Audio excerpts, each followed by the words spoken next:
ಹುಟ್ಟುಹಬ್ಬ ದಿನ ಮನೆ ಹತ್ರ ಬರಬೇಡಿ ಎನ್ನುವವರ ಮಧ್ಯೆ ಶಿವಣ್ಣ ತಾನೇ ಬೇರೆ ಎಂದು ತೋರಿಸಿಕೊಟ್ರು. ಇತ್ತೀಚಿನ ದಿನಗಳಲ್ಲಿ ಸ್ಯಾಂಡಲ್ವುಡ್ ನಟರನ್ನ ನನ್ನ ಹುಟ್ಟುಹಬ್ಬ ದಿನ ಮನೆ ಹತ್ರ ಬರಬೇಡಿ ಎನ್ನುವವರೇ ಹೆಚ್ಚಾಗುತ್ತಿದ್ದಾರೆ. ಇದರ ನಡುವೆ ಶಿವಣ್ಣ ತಾನೇ ಡಿಫರೆಂಟ್ ಎಂದು ತೋರಿಸಿಕೊಟ್ಟಿದ್ದಾರೆ. ತೀರಾ ಮೊನ್ನೆಯಷ್ಟೇ ಪ್ರಜ್ವಲ್ ದೇವರಾಜ್ ಇರಲಿ, ಗೋಲ್ಡನ್ ಸ್ಟಾರ್ ಗಣೇಶ್ ಇರಲಿ, ಎಲ್ಲರೂ ಸಿನಿಮಾ ಕೆಲಸಗಳ ನೆಪ ಹೇಳಿ ಮನೆ ಹತ್ರ ಬರಬೇಡಿ ಎಂದು ಮನವಿ ಮಾಡಿಕೊಂಡವರೇ ಹೆಚ್ಚು.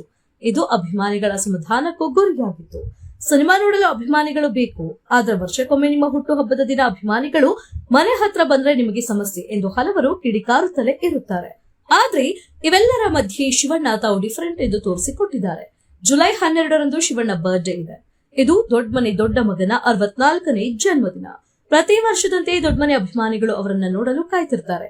ಹೀಗಾಗಿ ವಾರಕ್ಕೆ ಮುಂಚೆ ಸೋಷಿಯಲ್ ಮೀಡಿಯಾದಲ್ಲಿ ವಿಡಿಯೋವೊಂದನ್ನ ಹಂಚಿಕೊಂಡಿರುವ ಶಿವಣ್ಣ, ಆವತ್ತು ಮನೆ ಹತ್ರ ಬನ್ನಿ ಸಿಗೋಣ, ಆದ್ರೆ ಬರುವಾಗ ಯಾರು ಕೇಕ್ ಹಾರ ತೆಗೆದುಕೊಂಡು ಬರಬೇಡಿ, ನಿಮ್ಮೆಲ್ಲರ ಪರವಾಗಿ ನಾನೇ ಒಂದು ಕೇಕ್ ಕಟ್ ಮಾಡ್ತೇನೆ ಎಂದಿದ್ದಾರೆ. ಶಿವಣ್ಣನ ಪ್ರೀತಿ ಆಹ್ವಾನಕ್ಕೆ ಅಭಿಮಾನಿಗಳು ಮೆಚ್ಚುಗೆ ವ್ಯಕ್ತಪಡಿಸಿದ್ದಾರೆ.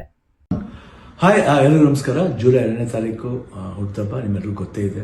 ನೀವೆಲ್ಲರೂ ಬರ್ತೀರಾ, ಬನ್ನಿ. ಆದರೆ ಈ ವರ್ಷ ನನ್ನೊಂದು ವಿನಂತಿ ಇದೆ, ಯಾವುದೇ ಥರದ ಉಡುಗೊರೆ ತರೋಕೆ ಹೋಗಬೇಡಿ. ಎಸ್ಪೆಷಲಿ ಕೇಕು, ಹಾರ, ಶಾಲು ಯಾವುದು ಬೇಡ.